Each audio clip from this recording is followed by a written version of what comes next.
নমস্কার, Bandita and mother's ব্লগে সকলকে স্বাগত জানাই। এই যে চা নিয়ে বসে পড়েছি মা আর আমি। আর কালকে ভিডিও ছাড়তে পারিনি, সেরমভাবে ভিডিও কিছু তোলা হয়নি। তারপর একটু কাজে গেছিলাম, ওই কম্পিউটারে কাজে যাইয়া গেছি, আর আস্তে আস্তে অনেক দেরি হয়েছে, 9টা বেজে গেছে। এইবার অত রাত্রিরে এসে আর কি ভিডিও তুলবো। তো কালকে মন মেজাজটাও ভালো ছিল না। ডগিটা আমরা যেটাকে খেতে দিই, 3টে আসে, যেটা ওই সাদা কালো মতন, যেটাকে আমরা বেশি ভালোবাসি, সেটাকে কে মেরেছে, উঠতেই পারছে না, পায়ে এমন মেরেছে। তারপর সবাই মিলে চেষ্টা করে করে তারপরে ডেকে ডেকে এনে ওইদিকে গিয়ে আর একটুখানি গায়ে জল দিয়েছি যদি ওঠে। তারপরে তার আগেই দেখি মাথা তুলেছে এরম, তারপর দেখলাম আস্তে আস্তে করে উঠেছে। উঠে আমার সঙ্গে এলো এদিকে, আমার সঙ্গে। আরও আমরা যাদের বাড়ি থাকি তাদের ছেলেটা, বাচ্চা ছেলে একদম, ও দিদি ও দিদি করে করে। তা আমরা দুজনে মিলে ডেকে এনেছি আস্তে আস্তে করে। এই আমাদের জানলার পেছনে সব আর দুটো শুয়ে থাকে, ও কোনোদিন শোবে না, ও এদিক ওদিক করে বেড়াবে। তারপরে ওখানটায় এনে দুধ দিয়েছি, দিয়ে এখন একটু ভালো আছে। তারপরে উপরের ওই বাড়িওয়ালা কাকুরা ওষুধ দিয়েছে একটা, আমিও দিয়েছি ওষুধ। তারপরে টক দই দিয়ে জল দিয়ে দিয়েছি, ওষুধ খেয়ে এখন একটু ভালো আছে। মনটাও ভালো হয়েছে, নাহলে মনটা খুব খারাপ হয়েছিল।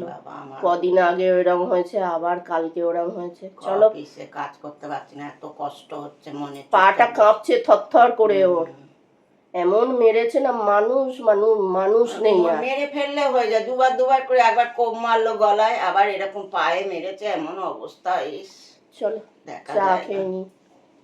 এই যে চাটা খাওয়া হলো, এবার চালটা ধুয়ে নেবো। প্রথমে ভেবেছিলাম মাছ ভাজাটা বসিয়ে দেবো, দিয়ে নিয়ে চালটা ধুয়ে নেবো। তারপর দেখি ও বাবা, মাছে বরফ ছাড়েনি।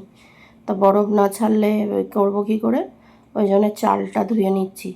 আর এই যে চালটা এবারে আনা হয়েছে না, চালটা এত পোকা কি বলবো চালে।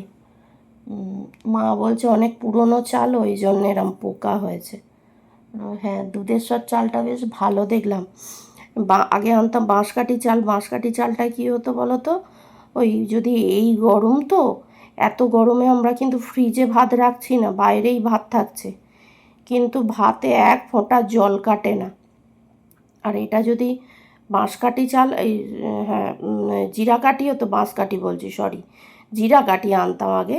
আর এবারে দুধেশ্বর এনেছি। এবার জিরাকাঠিটা এতদিন হলে জল কেটে যেত, কিন্তু তোমার দুধেশ্বর চালটা এক ফোঁটা, মা তাই বলছে এত গরম পড়েছে বাইরে রাখা হচ্ছে, এক ফোঁটা হয় না, জল কাটে না চালে। খুব ভালো চালটা, হয়তো একটু পোকা আছে কিন্তু চালটা খুব ভালো। আর এদিকে হচ্ছে যে মা বলছিল ঝিঙে ডাঁটাগুলো অনেক দিন ধরে পড়ে রয়েছে, কেমন হয়ে যাচ্ছে। তাই মা ঝিঙে ডাঁটা, কালকে আমি তো ওই কম্পিউটারে কাজে গেছিলাম, ওই জন্য ভিডিও ছাড়তে পারিনি, আর ভিডিও সেরমভাবে তোলা হয়নি। তা যাই হোক, ওই ঝিঙে আর ডাঁটা কেটে রেখেছিল, আর সকালবেলা আলু কেটে দিল। ঝিঙে ডাঁটা আলু দিয়ে পোস্ত হবে। পোস্তটা সর্ষের তেলেই করব। ওই কড়াতে প্রথমে সর্ষের তেল দিয়ে একটু নুন দিয়ে দিলাম, যাতে না তলায় লেগে যায়। আর ওদিকে মাছের বরফটা ছেড়ে গেছে, ধুয়ে টুয়ে নিয়ে আর নুন মাখিয়ে রাখছি। হচ্ছে যে সব কাজ একসঙ্গে করে রাখলে কী হবে বলো তো, তাড়াতাড়ি। আর এত গরম পড়েছে না আজকে, পারা যাচ্ছে না একদম। ওই জন্য ভাবছি যত তাড়াতাড়ি রান্না সেরে রান্নাঘর থেকে বেরোনো যায়। রান্নাঘরে ঢোকার নাম হলেই না ভয় করছে, জানো তো। এত গরম পড়েছে না, পারা যাচ্ছে না রান্নাঘরে। আর এই মা এই যে ঘর ঝাঁট দিতে এলো, মা বললো তাহলে আগে রান্নাঘরটা ঝাঁট দিয়ে নিই, তাই নিই।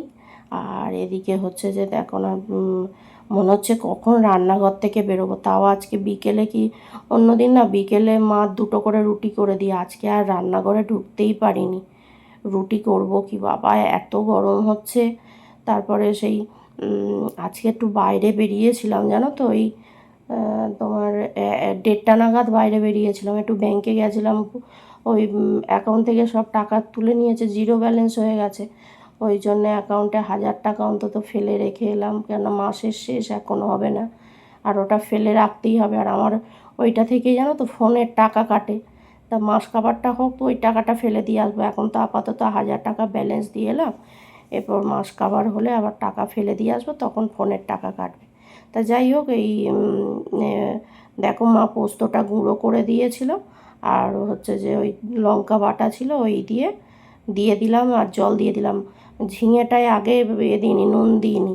ঝিঙে যদি আগে নুন দেওয়া হয় না, আগে এক গাদা জল বেরিয়ে যায় আর ভাজা ভাজা হয় না। তাই জন্যে আলু, ডাঁটা, ঝিঙে একসঙ্গে একটু মানে ভালো করেই ভেজে নিলাম, নিয়ে এবার পোস্ত দিয়ে দিলাম আর কাঁচা লঙ্কা দিয়ে দিলাম, চাপা দিয়ে দিলাম। এবার সেদ্ধ হতে থাক। আর ওইদিকে পোস্ত আমার হয়েই গেছে। আজকে না এক ফোঁটা রান্নাঘরে আমি দাঁড়িয়ে থাকতে পারছি না, এত কষ্ট হচ্ছে। মানে সবারই এরম কষ্ট হচ্ছে, আমার একার নয়, যারা রান্নাঘরে রয়েছে তাদের সবারই এরম কষ্ট হচ্ছে।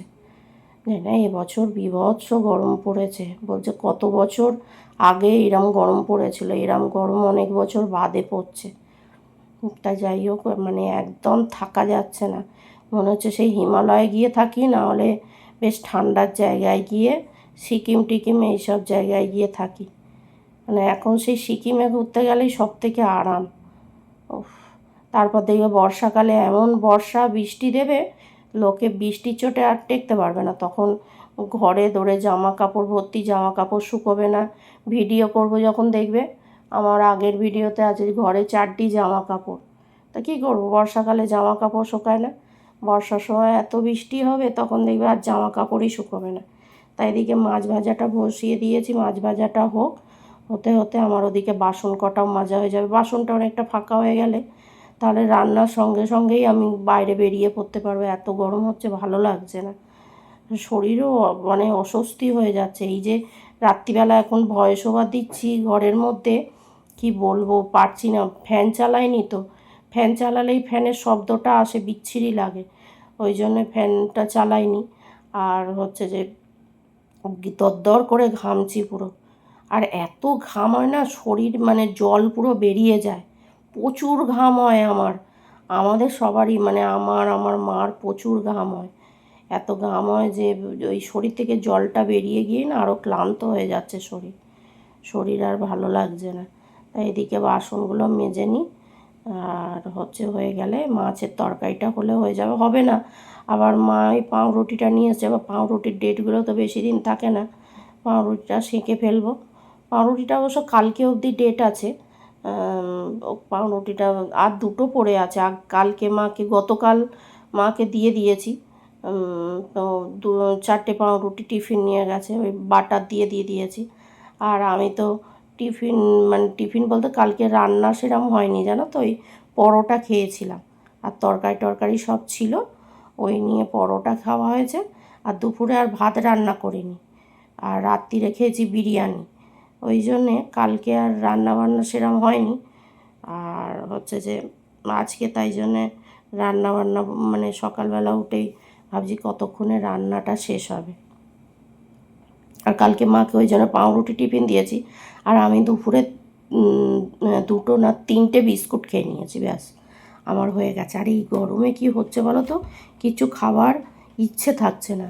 যাই হোক, ওদিকে মাছ ভাজা হয়ে আছে। আর ভাতটা কী করেছি বলো তো, ওই ভাত বন্ধ করে দিয়েছিলাম, গ্যাসটা একটা ফুট হয়েছে, বন্ধ করে দিয়ে ভাত একদম হয়ে এসছে দেখলাম। এবার গ্যাসটা একটু জ্বালিয়ে দিয়ে গরম করে নিয়ে এবার ফ্যানটা করে নেবো, ফ্যানটা গেলে নেবো। আর এদিকে হচ্ছে যে পেঁয়াজটা ভালো করে লাল লাল করে ভেজে আলু দিয়ে দিয়েছি, আলুটাকেও একটু ভেজে নেবো, ওপর থেকে একটু নুন দিয়ে দিলাম।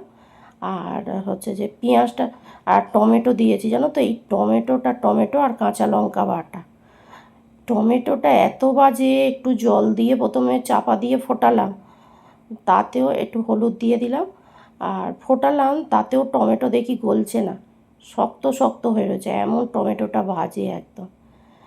তা ওই যে একটু কাশ্মীরি রেড চিলি দিলাম। আর সেদিন যে ওই এনেছিলাম চেরি টমেটোগুলো খুব ভালো, খুব সুন্দর গলেও যাচ্ছিলো, আর খুব একটা টকও নেই, টমেটোটা এত ভালো, আর এই টমেটোটা তেমনি খারাপ। যাই হোক, এদিকে তরকারি দেখো কষা হয়ে গেছে, তরকারি কালারটা খুব সুন্দর এসেছে, কাশ্মীরি রেড চিলি কিন্তু বেশি দিইনি, মানে তরকারি যত কষা হয় না তত বেশি কালার আসে। আর গ্যাসটা ওই আস্তে দিয়ে করলাম, আর মাছটা দিয়ে দিলাম, এবার ঝোলটা ফুটলেই নামিয়ে দেবো। আর এরপরে পাউরুটিগুলো সেঁকে নেবো। এই যে মা পুজো দেওয়া হয়ে গেছে, এখানে আমার রান্না বান্না সব হয়ে গেছে, বেশিরভাগ বাসনও মাজা হয়ে গেছে। না, গোপু সোনাকে সবাই দর্শন করে নাও। আর ওদিকে দেখো রান্নাঘরে মোটামুটি সবই হয়ে আছে, শুধু গ্যাসটা পরিষ্কার করবো। এই যে বাসন কোসন মাজা আছে, ওখানে অল্প কটা আছে, ওগুলো মেজে নেব। আর এদিকে মা তো খেতে বসে গেছে, অফিস যাবে। আর আজকে আমার ব্রেকফাস্ট হচ্ছে বাটার টোস্ট। দেখো এই দুপুরে কি খাবো, আজকে হয়েছে ভাত, ডাল, ডাঁটা আলু ঝিঙে দিয়ে পোস্ত, কাতলা মাছের কালিয়া, আর সঙ্গে গন্ধরাজ লেবু, আমের চাটনি, আর তার সঙ্গে শশা তো আছেই। আজ দুপুরে এই খাওয়া দাওয়া।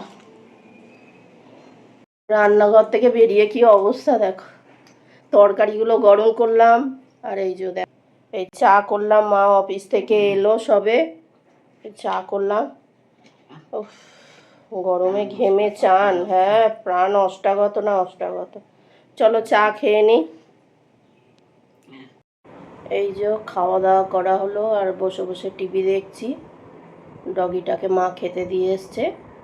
যাই হোক, ভিডিওটা তাহলে এখানেই শেষ করছি। তোমরা সবাই সুস্থ থেকো, ভালো থেকো, সাবধানে থেকো। আর ভিডিওটা যদি ভালো লেগে থাকে তাহলে লাইক করো, কমেন্ট করো, সাবস্ক্রাইব করো। দেখা হচ্ছে নতুন একটি ব্লগে।